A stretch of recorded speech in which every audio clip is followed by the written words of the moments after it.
developer មួយចំនួនប្រើ SANCN សម្រាប់ធ្វើជា component shortcut ដូចជា copy component ដូចជា button ដូចជា table ឬក៏ card ឬក៏ drop down អីជាដើមខ្ញុំមកប្រើហើយដាក់តម្លើងទៅ deploy តែម្ដងចំណែកខ្ញុំប្រើវាសម្រាប់ធ្វើជា foundation ឬក៏មូលដ្ឋានគ្រឹះនៃ design system បញ្ហានោះវាមិនមែនថាវាលឿនប៉ុណ្ណានោះទេតែផ្ទុយទៅវិញគឺថាតើបច្ចេកយើងទាំងមូលហ្នឹងពេលវារីកធំទៅហើយនៅតែធ្វើបានល្អបើទោះជាមានការកែប្រែឬក៏add បន្ថែម component ផ្សេងទៀតក៏ដោយហើយបើសួរថាខុសគ្នាយ៉ាងម៉េចនោះគឺទីមួយគឺការធ្វើទៅតាមផ្លូវកាត់នេះយើង install SANCN ចូលមកយើងទៅ copy ឬក៏យើង install component ដូចជា button ដូចជា avatar ជាដើមនោះយកមកប្រើដោយអត់ចាំបាច់ទៅជា config sim អត់ចាំបាច់ទៅ array design token នេះទេដាក់ប្រើតែម្ដងដល់ពេល design គាត់មានការកែប្រែពណ៌ឬក៏ radius ឬក៏ spacing អីមួយយើងទៅដើររក1020 file ដើម្បីកែអានោះជាបញ្ហាប៉ុន្តែបើសិនជាយើងប្រើប្រាស់ជាលក្ខណៈជា design system វិញយើងមានការ install SANCN ចូលយើងទៅ config design system នៅក្នុង global CS នៅពេលនោះបើសិនជា design មានការកែប្រែអីមួយយើងកែតែមួយកន្លែងជាការស្រេចអត់ចាំបាច់ទៅរក24 file ដើម្បី update នោះទេហើយសួរចុះថាស្អីគេអា SANCN ហ្នឹងវីដេអូមុនយើងបាននិយាយ SANCN មួយចំនួនដែរប៉ុន្តែយើងមិនទាន់ detail អញ្ចឹង SANCN នេះវាមិនមែនជា UI library ទេវាគឺជា component ដែលមានស្រាប់ហើយយើងអាចយកមកប្រើ copy ឬក៏ប្រើ command line យកមក install យកមកឬ copy យកមកដាក់នៅក្នុងបច្ចេកហ្នឹងតែហ្មងវាទៅជា code ផ្ទាល់ហ្មងយើងអាច customize បានតាមចិត្តវាមិនដូច library ផ្សេងទេដែលគេហៅជាប្រភេទ black box traditional model អញ្ចឹងនៅពេលដែលអ្នកទាំងអស់គ្នា install ដូចជាសម័យមុនយើងប្រើដូចជា carousel ឬក៏ប្រភេទជា data grid យើង install មកវាមិនធ្លាក់ចូលនៅក្នុង node module អញ្ចឹងវាជា external dependency វាមិនមែនជា code របស់យើងទេព្រោះយើងអាចកែបានទេយើងអាចកែប៉ុន្តែដល់ពេលយើង install មកបាត់វិញប៉ុន្តែចំពោះ SANCN នេះគឺនៅពេលដែលយើង install វាមកប្រើគឺវាជារបស់យើងតែហ្មងតោះឥឡូវមកមើលរបៀប install SANCN វិញអញ្ចឹងយើងចូល SANCN website មកនេះហើយយើងចូល document នៅខាងក្រោមនេះគឺមាន command line ហើយយើងយកទៅដាក់បច្ចេកយើងទៅចំពោះបច្ចេកខ្ញុំ init set up ដោយប្រើ Next.js សាមញ្ញបំផុត Next.js អ្នកនរគ្នាចូល Next ទៅសម្រាប់អ្នកមិនតន់ចេះណាចូល Next ទៅហើយ Next ខុសទៀតអូខេឥឡូវយើងចូល installation ទៅនេះតែ3 command ហ្នឹងអ្នកនរគ្នាបាន Next application មួយ Next.js សាមញ្ញអត់មាន install អីមានដែរមានមួយចំនួនដល់ពេលដែលយើង follow component ហ្នឹងទៅវាមាន install ជាមួយ Tailwind មក TypeScript អីហោហាមតិចតួច lin អីចឹងទៅអូខេឥឡូវយើងមកនិយាយពី SANCN វិញដល់ពេលដែលយើងមានបច្ចេកហើយយើងចាប់ផ្ដើមមាន copy ហើយតាអូខេឥឡូវយើងដាក់ថា t next អញ្ចឹងវាសួរយើងចង់ប្រើរបៀបមួយណាដោយសារតែ SANCN កាត់ឡើងដោយ component ធំពីរគឺទី1គឺ Tailwind CS ដែលធ្វើជា style ហើយមួយទៀតគឺអាក្រងឆ្អឹងវាហ្នឹងអា content របស់ container របស់វាហ្នឹងគឺ Redis ឬក៏ Bash ហ្នឹងគឺទំ support ទេបើពីមុនប្រើ Redis ហ្នឹងអញ្ចឹងយើងឆ្លាញ់មួយណាយើងយកមួយហ្នឹងមកបើតាមខ្ញុំដឹងBash នេះគឺមាន contributor ពី Redis ហ្នឹងមក move ទៅ Bash ច្រើនដោយសារតែ Redis ហ្នឹងគេឈប់នេះហើយប៉ុន្តែឥឡូវនេះដោយសារតែ demo យើងកុំខ្វល់យើងយកអាសួរសិនមកបើសិនជាយើងមាន preset អានេះ preset នេះមានអារម្មណ៍ថាវាដូចជារបៀប config default setup បើសិនជាយើងរើសដូចជា Nova អញ្ចឹងវាមាន border radius ទូចហើយពណ៌វាពណ៌ដាក់ gray អីចឹងទៅ font វាអីគេមាន pre-define set up pre-define ស្រាប់ឲ្យយើងអញ្ចឹងរើសយើងណាប៉ុន្តែយើងអាចដូរពេលក្រោយបានអត់អីទេឥឡូវខ្ញុំឆ្លាញ់ Luma នេះវា radius វាលយដូច liquid glass អូខេអញ្ចឹងនៅពេលដែលយើង set up ដោយសារតែ Next.js version ថ្មី AKA ទៅថ្មីអញ្ចឹង Tailwind ឥឡូវនេះ version 4 ទៀតអញ្ចឹងថ្មីទាំងអស់តោះឥឡូវយើងមកមើល Git វិញអញ្ចឹងវាធ្វើការ add នៅ global CSS ឲ្យយើងជំហានទី2តាក់ទងជាមួយនឹង setup design token បើសិនជាយើងមើល global CSS ណាយើងមាន design token ខ្លះៗប៉ុន្តែឥឡូវយកអត់តនិយាយទេដោយសារកន្លែងហ្នឹងវាធំចាំយើងយកទៅនិយាយនៅវគ្គក្រោយចំណុចទី3តាក់ទងជាមួយនឹងការ add component ដែលត្រូវការនិយាយទៅយើង add តែចំពោះខ្ញុំ add តែអាណាដែលត្រូវការសិនទេអាណាមិនទាន់ត្រូវការយើងទុកយើងអត់ add ទាំងអស់ទេអញ្ចឹងឧទាហរណ៍ថាដោយសារតែពេលយើង edit ដំបូងហ្នឹង SAN-CN ដោយប្រើ command line ហ្នឹងគឺវា add ប៊ូតុងឲ្យយើងមួយអញ្ចឹងបើសិនជាយើងថាអូវាដោយសារតែពេល set up ដំបូងយើងឃើញ UI យើងណា design ឲ្យមកអញ្ចឹងខ្វះអីគេឥឡូវខ្វះ checkbox ណាបើនិយាយបើយើង add checkbox ឡើយមិនបាយយើង add តែ component មួយចំនួនដែលប្រើបានហើយយើងកុំ add ទាំងអស់បើកន្លោះមកចេញអត់ហេណានេះអូខេខបចែកទេចេះទេបាទ copy command line ខុសអូខេឥឡូវយើងបាន check box ហើយណាប៉ុន្តែដើម្បីឲ្យដឹងថាវាដើមដែរតែយើងតយកទៅតម្លាក់នៅអ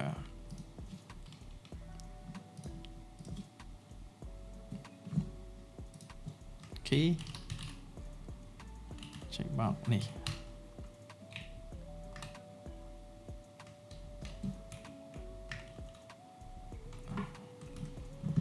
ចឹងយើង run មកយើង run nick របស់យើងមកចង់ដឹងថាវាដើរអត់ខ្ញុំក៏ចេះតែ install អត់ដើរអំបិលអូខេដើរមែនគេ check box តែអត់មាន label ជំហានទី4នោះតាក់ទងជាមួយនឹងយើង customize component level យើងនៅពេលដែលយើង install SAN-CN អីស្អី code របស់យើងអស់ហើយអញ្ចឹងយើងអាចទៅ install វាបានឥឡូវយើងចូលប៊ូតុងទៅឧទាហរណ៍install វាយើងអាចប្រើវាបាន customize វាទៅ add អីថែមទៅអញ្ចឹងឧទាហរណ៍ថាឥឡូវយើងខ្វះដោយសារប៊ូតុងញ៉ាំត add ប៊ូតុងផងឥឡូវយើង add ប៊ូតុងមក click me អូខេអញ្ចឹងបើយើងទៅនេះប៊ូតុងយើងទៅ add ចូល click me អញ្ចឹងមកប៉ុន្តែយើងអត់ឆ្លាញ់ទេណាខាងលើនេះយើងកុំខ្វល់ដោយសារតែ Next.js នៅពេលយើង init application មកវាមក default page វាឲ្យយើងមើលអញ្ចឹងអាប៊ូតុងដែលយើងដាក់មកនេះវាអត់ត្រូវ LG ដូច like វាអត់ពេញផ្នែកយើងទៀតយើងចង់បាន like ជាងអញ្ចឹងដោយសារតែ component ជារបស់យើងហើយយើងអាចថែម variant ឲ្យវាបានឧទាហរណ៍ថាយើង copy path ទៅឧទាហរណ៍ testing ទេបើមិនអ្នកទាំងអស់គ្នាមាន design system អ្នកទាំងអស់គ្នាអាច customize បានតាមចិត្តចង់ចឹងទៅឧទាហរណ៍អូខេឥឡូវយើងដាក់12ចឹងទៅឲ្យវា high វាខ្ពស់ជាងមុនណាឥឡូវវាអត់តដូរទេយើងអត់បានដូរ prop ផងយើងដូរ prop ដាក់ LX extra large ទៅនេះវារឿងត្រេះជាងមុនឃើញឥឡូវយើងដាក់2មកឲ្យវាកុំឲ្យថាមើលដឹងមានមួយទូចមួយធំចេះសរុបមកវិញឃើញទេនៅពេលដែលយើង install SAN-CN ហើយយើងចង់ customize មិនក៏បានដែរបើសិនអ្នកនរគ្នាថាអូខ្ញុំចង់ថែម color អីក៏បានដែរនេះព្រោះថាប៊ូតុងហ្នឹងវាមានអីពិសេសប៊ូតុង gradient អីចឹងទៅឧទាហរណ៍ករណីខ្ញុំមានoutline primary ឬក៏ special អីចឹងទៅយើងអាចអានេះ tab នេះដោយសារខ្ញុំប្រើ cursor ទេណាអ្នកទាំងអស់ខ្ញុំសូវជឿវាពេក AI វាចេះទេជំហានទី5គឺតាក់ទងជាមួយនឹងការ update ជាមួយនឹង design ដែរប៉ុន្តែអាជំហាននេះគឺវាមិនយើងមិនទាន់សូវខ្វល់ខ្វាយពេកទេបើសិនជាខាង design company update គាត់ប្រាប់យើងហើយអញ្ចឹងយើងអាសា update ទៅតាមនឹងតែ complete update តែអញ្ចឹងទេគ្នាយើងមកពីក្រោយធ្វើ component ទៅវាចេះតែខុសតគ្នារហូតតែមកនៅក្នុងរបៀប set up SAN-CN មិញខ្ញុំបាននិយាយអំពីការកំណត់នៅ token ហើយដោយសារតែវាធំពេកឥឡូវយើងយកមកនិយាយនៅក្រៅតែម្ដងអញ្ចឹង design system មួយគឺចាប់ផ្ដើមពីការ set up token design token ហ្នឹងហើយនៅក្នុង SAN-CN design token ហ្នឹងគឺជា CF variable ឥឡូវបើយើងកលេចមកមើល CF variable នៅពេលដែល install SAN-CN អញ្ចឹងនៅក្នុង global CS នេះអញ្ចឹងអ្នកឃើញហ្នឹង so variable CF variable ហ្នឹងដោយសារតែ set up default មក SAN-CN ហ្នឹងវាឲ្យមកដោយសារមិញយើង select theme preset មួយឈ្មោះ Luma អញ្ចឹងទៅអញ្ចឹងវាឲ្យមកមួយចំនួនធំអញ្ចឹងសួរថាតើកន្លែងហ្នឹងធ្វើម៉េចកន្លែងហ្នឹងជាទូទៅអ្នកទាំងអស់គ្នាត្រូវតែទៅមើល design system ដែលគេឲ្យមកអានេះខ្ញុំឧទាហរណ៍ untitled UI ណាដែលគេមានមកកញ្ចប់គេឲ្យមកហ្នឹងប៉ុន្តែវា free version ទេបើសិននេះតើទិញមិន unlock full អ្នកគេឃើញខ្លះមាន lock ណាប៉ុន្តែឥឡូវយើងខ្វល់រឿងថាកន្លែង token ហ្នឹងយើងធ្វើម៉េចអញ្ចឹងជាទូទៅយើងមកមើលថាខាង design ថាprimary color អូខេគេយកអីគេ primary color ថានេះ gray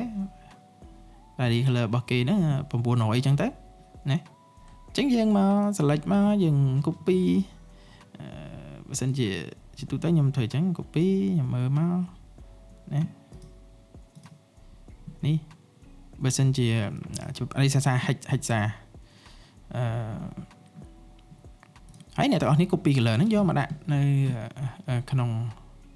ណានេះណា primary អញ្ចឹងទៅហើយបើសិនជា designer គាត់មាន dark mode ទៀតយើងផាស color dark mode ចូលមក dark mode ចូលមក primary ហ្នឹងមកដែរមក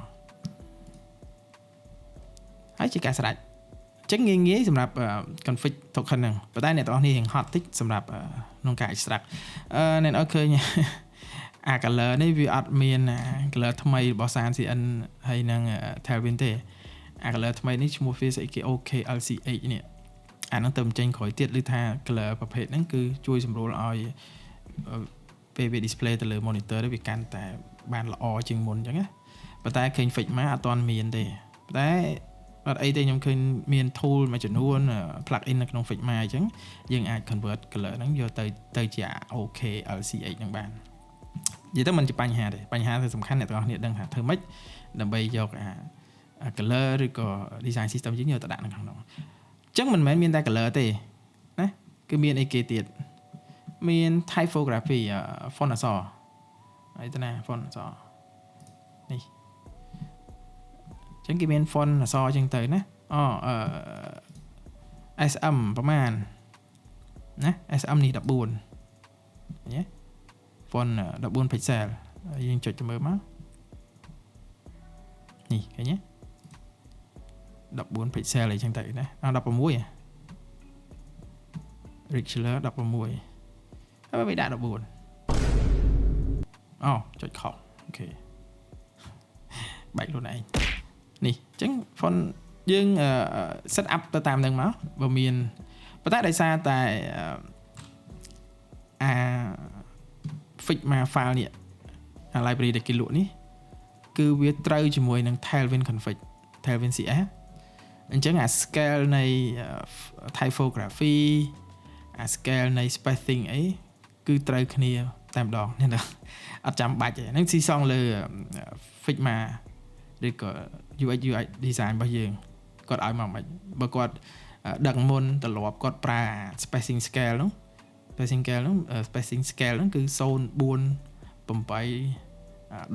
ញ្ចឹងមក16អញ្ចឹងទៅណាអាហ្នឹងគឺវា perfect សម្រាប់ Tailwind SAN-CN ហ្នឹង the best តែម្ដងហើយមួយទៀតតកតងជាមួយ dark mode ដែលខ្ញុំកម្រធ្វើជួប dark mode ហ្នឹងដែរប៉ុន្តែរាល់ project ទាំងអស់ខ្ញុំមានស្រាប់ខ្ញុំមាន pre ហើយពីច្រើននឹង client គាត់មិនសូវជាធ្វើ dark mode ហ្នឹងទេប៉ុន្តែយ៉ាងណាមិញ sim config ហើយចាំតបែកទេនេះអញ្ចឹងបើ dark mode វិញគឺមិនពិបាកទេគ្រាន់តែមាន class dark mode នៅក្នុង global CS ហ្នឹងទៅហើយពណ៌ទាំងអស់ហ្នឹងគឺដាក់ទៅតាមបច្ច្រាស់ទៅតែអត់បច្ច្រាស់ទេមិនវបាទ background ខខ្មៅហ្នឹងតិចខ្មៅដែរចាប់ហើយអញ្ចឹងអា dark mode នេះបន្ទាប់ពី config variable វាដូចទៅនៅក្នុង root ដែរដូរតែពណ៌ទៅហើយនៅក្នុងអានេះយើងទៅ website យើងវិញ ដើម្បីមើលរបៀបដូរដាក់ mode ដោយសារតែយើងអត់មានប៊ូតុង set state ឬក៏ per cookie ឬក៏អីចឹងទៅយើងមក testing អូខេអញ្ចឹងជាទូទៅយើងគ្រាន់តែ add logic យើងដើម្បី add ដាក់ mode ខ្លះអីចឹងទៅនេះឃើញទេវាដូរផ្លឹបឥឡូវវិញខ្ញុំ cancel វាវិញទៅវិញហ៎មានដាក់ mode អត់ដាក់ mode អញ្ចឹងអ្នកទាំងអស់គ្នាឃើញទេ config តែម្ដងឲ្យតែ color អ្នកទាំងអស់គ្នាត្រូវទាំង line mode ទាំងដាក់ mode គឺស្អីគឺមានស្រាប់ហើយអាដាក់ mode line mode នេះគឺជាទូទៅ platform ឥឡូវ support សឹងទាំងអស់ហើយមានចំណុចមួយទៀតតាក់ទងជាមួយនឹង sim ដែល sim នេះគឺឥឡូវនេះប្រើ SunCN លេងពិបាកហើយគេមាន feature ថ្មីមួយតាក់ទងជាមួយនឹងគេហៅ create ហ្នឹងគឺយើងអាច customize theme របស់យើងទៅតាមចំណង់ចំណូលចិត្តទៅតាម design បានវាមិនទៅតាម design Figma ដែលគេឲ្យមកទេប៉ុន្តែយ៉ាងណាមិញក៏វាទៅគៀកអាហ្នឹងហើយយើងអាច explore designer នៅមុនពេលគាត់ចាប់ផ្ដើម design system ក៏គាត់អាច explore ដែរបើគាត់ស្រឡាញ់ SunCN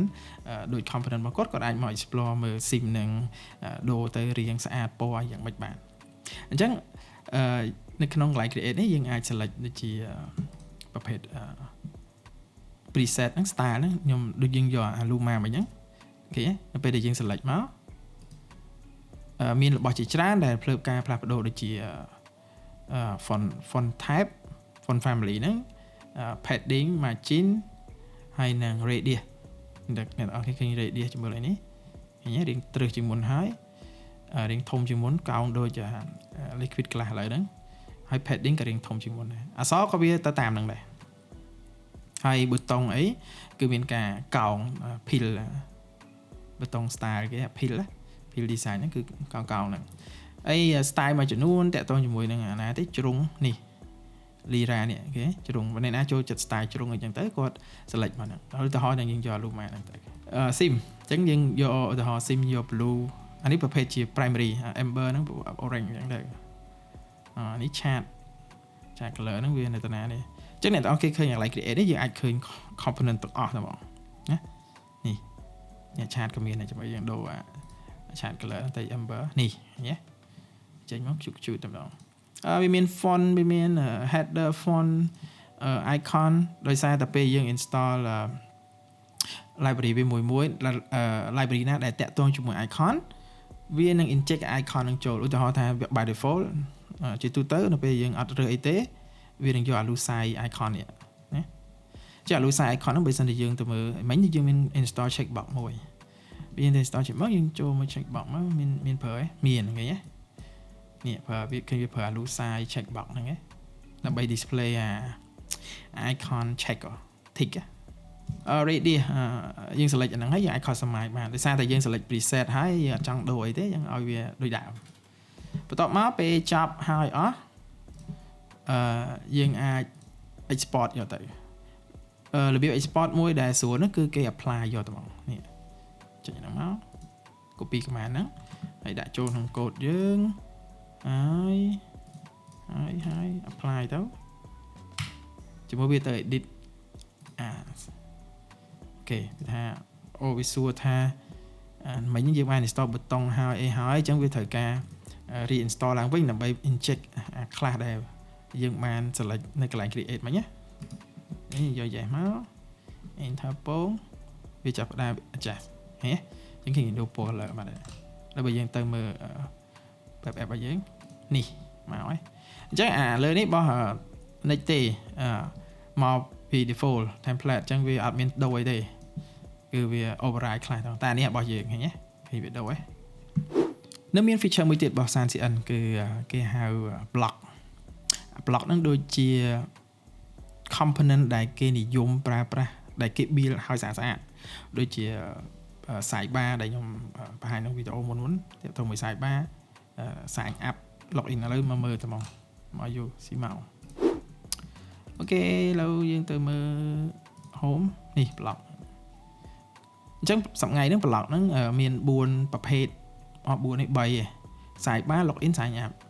អញ្ចឹងបើសិនជាគ្នាយើងណាធ្វើតាក់ទងជាមួយនឹង dashboard អញ្ចឹងបើ dashboard យើងអាចរើសមើលទៅប្រភេទរូបរាង sidebar មួយណាដែលយើងស្រឡាញ់ដែលយើងឬក៏ វាគៀកទៅនឹង Figma design ហ្នឹងយើង install យកមកឬក៏ login ណា login អញ្ចឹងយើងឆ្លាញ់ប្រភេទហ្នឹងវាមាន login អញ្ចឹងហើយមាន UI នៅខាងឆ្វេងដាក់រូបដាក់អីអញ្ចឹងទៅណាឧទាហរណ៍ថាយើងឆ្លាញ់មួយនេះអញ្ចឹងយើងអត់មានបាក់ទេយើង copy NX ហ្នឹងមកហើយវានឹង install ចូលទៅមកអូខេ Studio install អត់ពង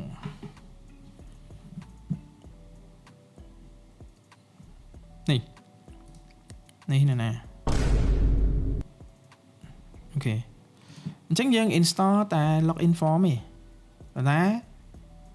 វា install 5 component អញ្ចឹងដោយសារតែ login form ហ្នឹងវាមាន dependency 5 component ដូចជា separator label input field ហើយនឹង card ហ្នឹងគឺវាយកមកទាំងអស់យើងអត់ចាំបាច់ install មួយទេវាដឹងថាវាខ្វះអីវា install ហ្នឹងហើយឥឡូវយើងបញ្ហាយើងយកមកដាក់សាកមើលវាដាក់អូខេធ្លាក់អត់ពងណានេះដាក់មែនអូខេឥឡូវយើងឃើញថា form sign up មកហើយអញ្ចឹងវាងាយអ្នកនរឃើញវាអត់ចាំបាច់យើងទៅ design ឬក៏បើសិនជាយើងការងារយើងប្រញាប់យើងអត់ចង់ customize ច្រើនយើងមាន component ដែលគេឲ្យមកស្រាប់ប៉ុន្តែយ៉ាងណាមិញច្បាស់ហើយវា padding margin អីវាស្ទើរអីយើងអាចថែមបានណាប៊ូតុងនេះខ្ញុំគិតថាវារៀងទូចអីចឹងទៅរៀងស្ទើរអីចឹងទៅយើងអាចថែមឲ្យវាត្រឹសឲ្យវាធំអីចឹងទៅដូរប្រភេទឲ្យវាមកឧទាហរណ៍បើសិនជាយើងចូល login form ទៅយើងឃើញប៊ូតុងហ្នឹងទៅណា submit អូខេនេះ submit អញ្ចឹងសាយវាហ្នឹងអូខេ LG អញ្ចឹងមកវារៀងត្រឹសជាងមុនអីចឹងទៅដូច្នេះនៅពេលដែលយើងបង្កើតមូលដ្ឋានគ្រឹះនៃ design system ហើយយើងឃើញថាវាងាយស្រួលក្នុងពេលក្រោយនៅទោះបីជាបច្ចេកយើងរីកធំទៅរំទៅក៏ដោយក៏វាងាយក្នុងការ update ដែរហើយចំណាក់មើលវិញបានប្រើសារ CN ឬក៏ចង់ប្រើដែរឬក៏បានប្រើរួចហើយអាច comment នៅខាងក្រោមបានថាពីវិធីសាស្ត្រក្នុងការប្រើសារ CN ហ្នឹងប្រើមិនវិញគីឡូខ្ញុំសុំប្រើដែរសង្ឃឹមថាវីដេអូនេះនឹងផ្ដល់ជាគំនិតបន្ថែមសម្រាប់អ្នកដែលមានបទពិសោធន៍ថ្មីថ្មោងឬក៏អ្នកដែលមានបទពិសោធន៍យូរហើយបើអ្នកយូរហើយជួយ like និង subscribe ទៅហើយបើអ្នកថ្មីថ្មោងក៏ជួយ like subscribe ទៅឬក៏ចែកចាយចម្លែកឲ្យអ្នកស្គាល់គ្នាមើលផងហើយអរគុណសម្រាប់ការទស្សនាជួបគ្នានៅវីដេអូក្រោយបាយ